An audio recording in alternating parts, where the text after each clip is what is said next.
Piotr, o relator da reforma tributária na Câmara, o deputado Aguinaldo Ribeiro, do PP da Paraíba, deve apresentar hoje o relatório para discussão em plenário.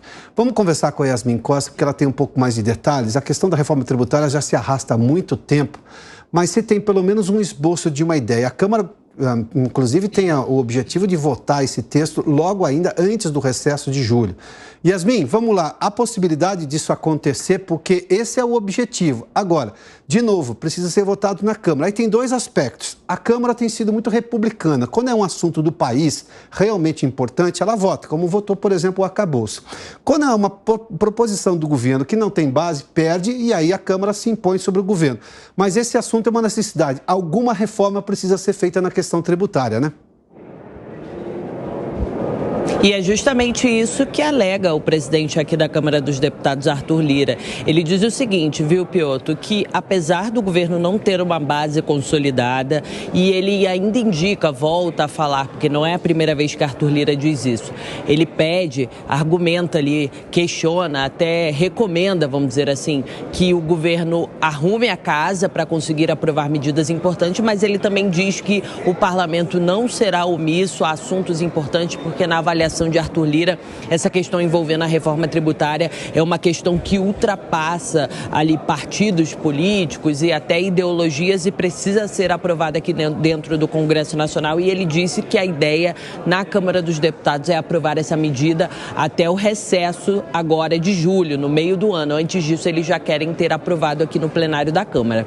Há pouco, há cerca de 10 minutos, começou a reunião do grupo de trabalho que trata desse assunto. O relator da reforma tributário, o deputado Aguinaldo Ribeiro, ele vai apresentar as diretrizes, uma espécie do que é consenso dentro do grupo de trabalho e que vai contribuir para o substitutivo. Esse sim, que vai ser efetivamente o texto da reforma tributária, que é uma proposta de emenda à Constituição que tem como base duas outras propostas que já tramitam aqui dentro do Congresso Nacional.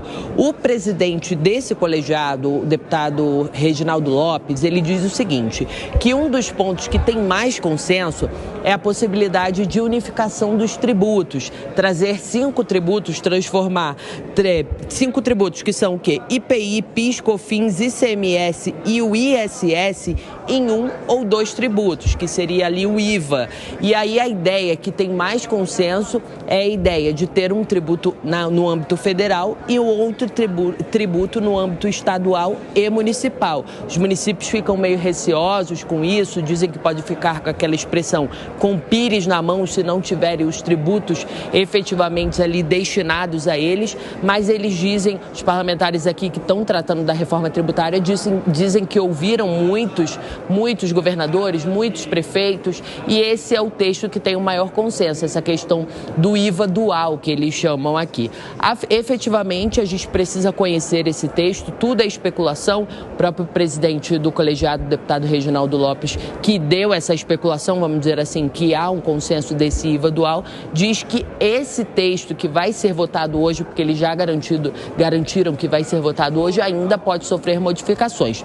O substitutivo, o texto final, a versão final da reforma tributária, eles argumentam que só vão apresentar quando for efetivamente marcada a reunião dentro do plenário da Câmara dos Deputados justamente para aprovar essa medida. Como eu disse, a ideia é votar até o meio do ano. O ministro da Fazenda, Fernando Haddad, que está acompanhando essas articulações, disse que agora efetivamente esse texto está bem amarrado, é um texto que o governo federal avalia que é um bom caminho para o país e ele ainda disse que deve vir na reforma tributária um fundo de compensação para estados e municípios, para eventuais perdas desses estados e municípios. E Fernando Haddad, hoje de manhã, ele também foi questionado se a União entraria aí para compensar estados e municípios. E ele disse, não tem jeito, a gente vai ter que entrar nessa compensação de estados e municípios. Mas é isso, Piotr, a gente está acompanhando aqui essa reunião para apresentar esse relatório, essa versão aí preliminar,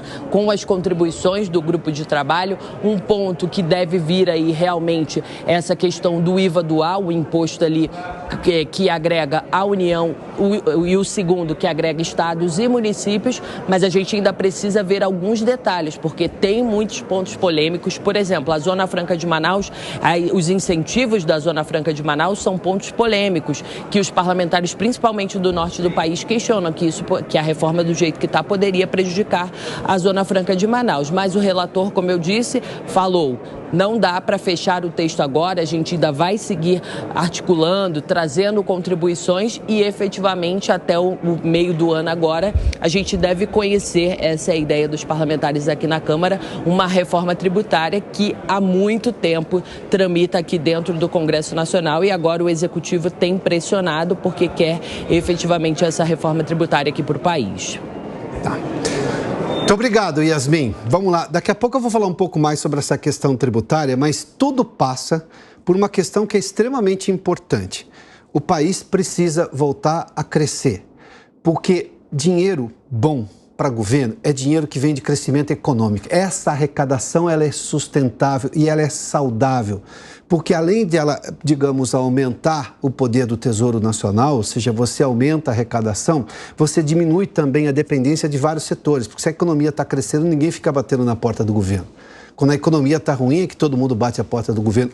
Seja a pessoa que está desempregada e precisa do seguro de desemprego, seja porque precisa de uma ação social mais forte do governo para atender as pessoas, é necessariamente justo. E, claro, as empresas que vão pedir benefícios, como, por exemplo, essa história do carro. A gente já vai falar desse assunto já já.